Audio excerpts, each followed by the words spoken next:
Ahoy there, Legion! 'Tis the day of the dev stream, so you know I got a recap and review for you. Short one to start the year off as the stream was clipped a bit due to a currently unknown source of a fire drill of sorts, and I'm not casting the blame on anyone, but I will say Zephyr's deluxe skin still hasn't been released, and we got footage of maces in the works right here, so might be a motive there, that's all I'm saying. Console Squad, they're aiming to release an update for you by the end of the month.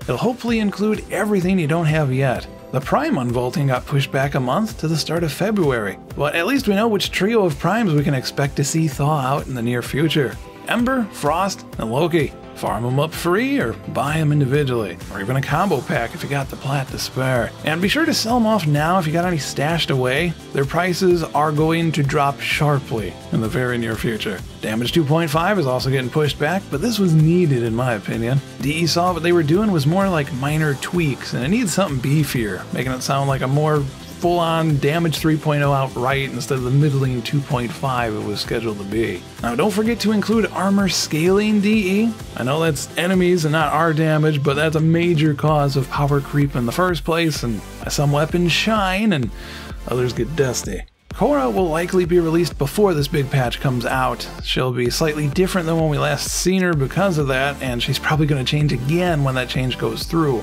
So I wonder if that's going to affect her popularity at launch. The next landscape is set to be much larger than the plains of Eidolon, which won't get any complaints out of me. They were pretty tight-lipped on that, but did say we'll be seeing the Umbra cinematic quest before that, so no worries on delaying that any further. Not like they made us wait a few years for that already or anything. Speaking of quests, the morality system is getting reworked a bit. Steve said he wanted something more immediate instead of a longer scoped process across multiple quests. You're playing it, you choose something, and boom, stuff happens right away. Now I suspect this is tied to the fact that the current cinematic quest release timetable has been annual friggin' events. 30 minutes of action per year does seem a bit slow, but I do spec max rush and armored agility, so that could just be bias talking. He also said the original morality style was more akin to in-game virtue signaling, which I personally had an ironic chuckle about considering what they ham-fisted into the Chains of Haro quest line, but moving right along. TennoGen is in the works, but since they overloaded the hopper, they will be releasing it across 3 weeks. Next week will be the first batch, and the last will likely be the first week of February. I believe they will be available on all platforms at the same time, but don't quote me on that. Hydroid Prime trailer got an update. They looked at all the files, which is kinda sad, but still more progress than Zephyr's seen in quite a while. Two-Hand Katana got some more action footage. You likely saw this picture highlighting a tender moment between Shadow Xcal and a freshly made Grenier Kebab. We'll be able to hijack some flying things on the planes. We can fly and shoot them like a mobile rampart, but I did notice all the issues planes brought with it, considering the 360-degree damage from unseen enemies a mile away was still in full effect, only now you're in the sky so you have zero cover at all. And if it wasn't for God mode, even Reb's awesome Nidus would have died at least once while helming the thing. Apparently we can stealth into camps and take it, or just kill everyone and ignore the blood on it, but if you want a flying omelet, sometimes you need to crack a few spines, I always say.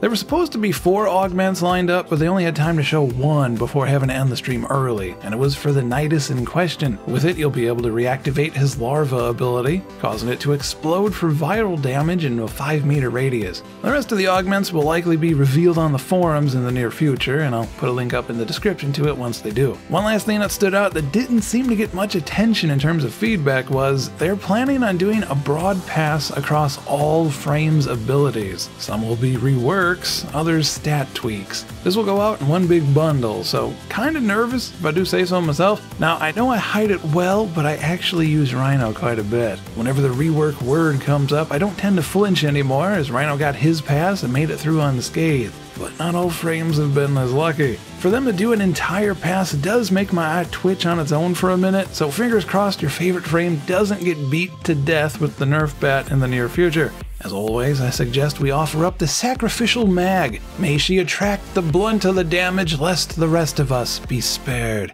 Now mag fans, don't get cross. You and Trinity lovers out there should be almost completely immune to nerfs by now. So what do you think, Legion? Like what they revealed for the Horizon? Let me know in the comments below. If this recap saved you some time or gave you a giggle, feel free to like, favorite, and share it with your fellow Tenno. We always appreciate it when you does. Until next time, thank you for watching, and take care.